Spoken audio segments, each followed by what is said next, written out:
Assalamualaikum warahmatullahi wabarakatuh. Waalaikumsalam warahmatullahi wabarakatuh. Apa kabar hari ini anak-anak? Baik, Bu. Siapa yang nggak masuk hari ini? Nihil, Bu. Oke. Sebelum pembelajaran dimulai, marilah kita membaca basmalah dulu ya. Bismillahirrahmanirrahim. Kepada ketua kelasnya dipimpin doa. Dari mana? Mari kawan-kawan kita membaca doa. Berdoa mulai. Berdoa selesai. Beri salam. Assalamualaikum warahmatullahi wabarakatuh. Oke, terima kasih. Hari ini mari kita akan membahas tentang betapa otentiknya kitabku. Di dalam sub ini, judul ini terdapat sub yang membahas tentang pengertian Al-Quran. Kemudian yang kedua itu Al-Quran merupakan mukjizat. Yang ketiga itu tentang pengertian Ijazul Quran. Dan yang keempat itu ada aspek-aspek kemukjizatan Al-Quran. Dan yang kelima ada keautentikan Al-Quran. Sebelum itu kita akan membahas tentang pengertian Al-Quran. Ada yang tahu pengertian Al-Quran itu apa?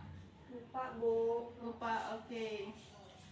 Ibu akan menjelaskan pengertian Al-Quran. Al-Quran menurut etimologi atau bahasa yaitu bacaan atau yang dibaca. Sedangkan secara terminologi atau istilah adalah nama bagi kalamullah yang diturunkan kepada Nabi Muhammad SAW yang ditulis dalam mazhabnya. Kemudian yang kedua itu ada Al-Quran merupakan mukjizat.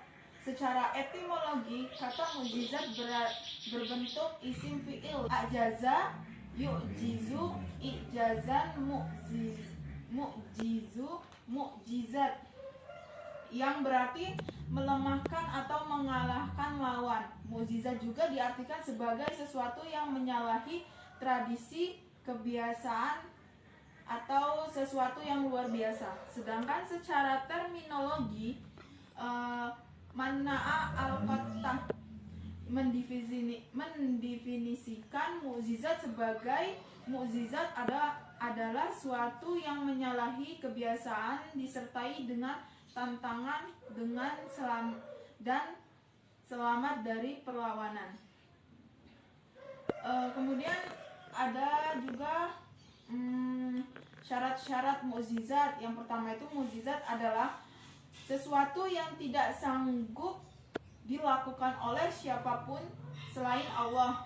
Yang kedua itu ada mukjizat adalah sesuatu yang menyalahi kebiasaan atau tidak sesuai dengan kebiasaan dan perlawanan dengan hukum alam. Kemudian ada macam-macam mukjizat. Macam-macam mukjizat itu yang pertama ada mukjizat isi. Ialah mukjizat yang dapat dilihat oleh mata, didengar oleh telinga, dicium oleh hidung, diraba dengan tangan dan dirasakan oleh lidah, atau juga disebut ditangkap oleh panca-panca indera. Kemudian yang kedua itu ada mukjizat manawi. Kalau mukjizat manawi ini dia sebaliknya, dia tidak mungkin dapat dicapai dengan kekuatan panca indera, tetapi harus dicapai dengan kekuatan akli. Baiklah, di sini Ibu akan membagi kalian kelompok menjadi 3 kelompok ya. Yang pertama itu dia membahas tentang pengertian Ijazul Quran. Yang kedua itu membahas tentang aspek-aspek kemukjizatan Al-Quran. Dan yang ketiga itu membahas tentang keautentikan Al-Quran. Baik ya, ini kelompok 1, kamu kelompok 2, dan itu kelompok 3 ya. Baik, segera didiskusikan. Ibu beri waktu 2 menit untuk berdiskusi. Baiklah, waktunya sudah habis. Kepada setiap kelompok perwakilan untuk menyampaikan hasil diskusinya. Kepada kelompok 1 dipersilakan. Saya dari kelompok 1 ingin membacakan aspek-aspek kemukjizatan Al-Quran, yaitu gaya bahasa, usbul. Al-Quran dalam usbulnya yang menakjubkan mempunyai beberapa keistimewaan di antaranya, yaitu kelembutan Al-Quran secara lafaz yang terdapat dalam susunan suara dan keindahan bahasa. 2. Kesairian Al-Quran baik untuk awan maupun kaum cendekiawan. 3. Sesuai dengan akal dan perasaan. 4. Keindahan dalam kalimat serta beraneka ragam. 5. Dapat mengerti sekaligus dengan melihat suci yang tersurat. Isi kandung Al-Quran. 1. Al-Quran mengungkapkan berita-berita yang bersifat gaib. 2. Izzul ilmi, yakini kemukjizatan ilmu pengetahuan. 3. Al-Quran memberaturan hukum atau undang-undang yang bersifat universal. Baiklah, sampaikan. Oke, terima kasih kelompok 1 dalam penyampaian hasil diskusinya. Kita beri aplaus dulu ya.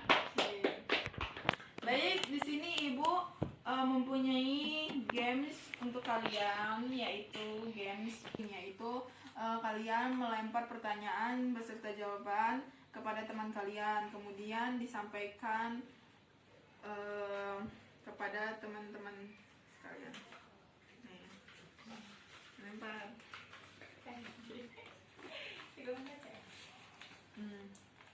Baiklah, kepada Putri untuk menyampaikan pertanyaannya dan menjawab pertanyaan. Satu aja. Sebutkan aspek-aspek kemujizatan Al-Quran, yaitu 2. Gaya bahasa uslub. 2. Isi kandungan Al-Quran. Oke, terima kasih. Ternyata murid-murid Ibu ini sudah paham ya tentang keautentikan Al-Quran. Baiklah, di sini Ibu akan menyimpulkan keautentikan Al-Quran. Allah Subhanahu wa Ta'ala menegaskan atas senantiasa menjaga atau memelihara kesucian, kemurnian, dan keautentikan kitab Al-Quran. Hal ini dapat dijelaskan dalam Quran Al-Hijr ayat 9, artinya sesungguhnya kamilah yang menurunkan Al-Quran dan pasti kami pula yang memelihara. Kemudian sejak diturunkan hingga akhir zaman kelak, kemurnian dan keautentikan Al-Quran akan senantiasa terjaga. Hal ini disebabkan karena kemukjizatan yang terkandung di dalam Al-Quran itu sendiri, baik dari aspek bahasa dan usbul, dan siapapun yang meragukan kebenarannya, mereka menuduh bahwa Al-Quran hanyalah sejenis mantra-mantra tukang tenun dan kumpulan syair-syair. Baiklah, waktunya sudah habis. Terima kasih. Marilah kita tutup dengan membaca hamdalah. Alhamdulillahirabbil alamin. Ibu akhiri, wassalamualaikum